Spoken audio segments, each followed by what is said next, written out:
Ito na, sabi rito, no? Ay tatanggap ng makasandaang ibayo sa buhay na ito. Sandaang ibayo sa buhay na ito. Mga bahay, mga kapatid, mga ina, mga anak, at mga lupa. Mabuti na lang walang nabanggit ditong mga asawa. Dadami ang asawa mo.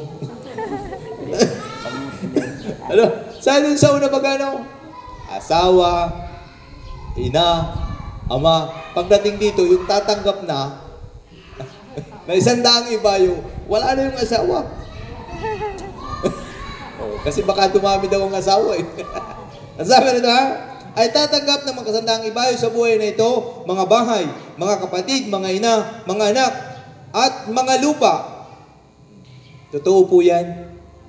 Nung ako po'y naglingkod sa Panginoon, dumami po mga kapatid kay Kristo yung aking bahay. At naganda po yung bahay ko. Ha? Nung ako po'y na-mission sa Mexico, Pampanga, may mag-asawa po doon. Yung mga anak niya, nasa ibang bansa, sila lang pong mag-asawa ang nandun. Siguro mga edad po na mga 55 to 60, gayaan.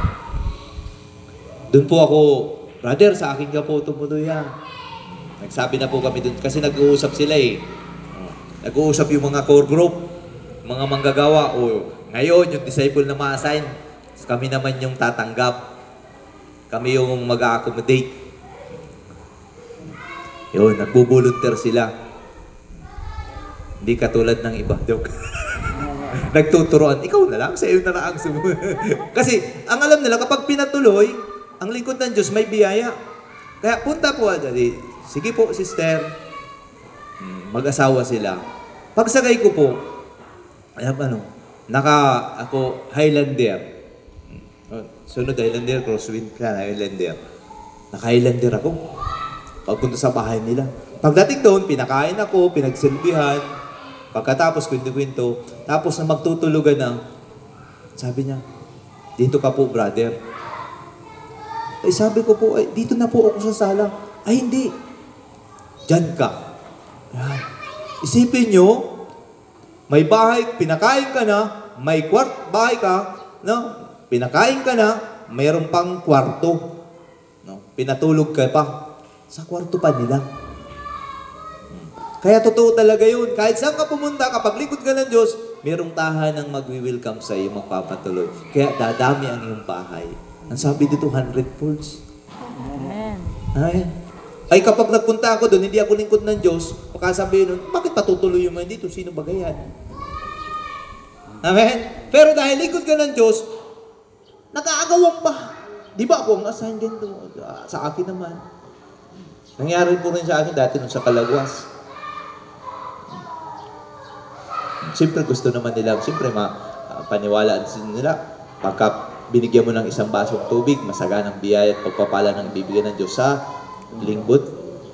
Isang basong tubig pa lang. Ay, ano kung pinakain mo, pinatuloy mo pa. Ano, may almusal pa mayroong pambigay na pampamasahe. Katulad noon, pagbalik ko, sinatid pa ako doon sa SM, sa terminal, papunta ng Manila. Di ba? Binigyan pa ako ng pera. Ay, sabi ko naman. Biyaya. Kaya mga kapatid, totoo po yun. Na ang sinuman,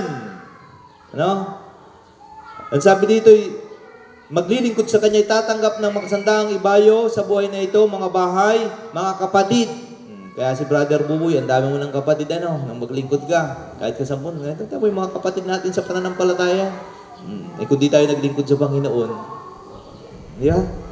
nadami yung kapatid, nadami yung mga magulang, nadami yung ina, nadami yung ama. Ang sabi pa dito, mga anak at mga lupa. Mga kapatid kay Kristo, ang ibig sabihin niyan, kapag tayo naglingkod sa Diyos, lubos-lubos po ang pagpapalang ibibigay ng Diyos sa atin. Amen? Dito sa lupa, pinagpala ka na, at sa kabilang buhay, ay may pagpapala pang naghihintay. Langit. sa ating mga kaluluwa. Amen po. Sabi ko na pag sa mga ganyan mga tatanggap, sa biyaya, naimin, may palakpak.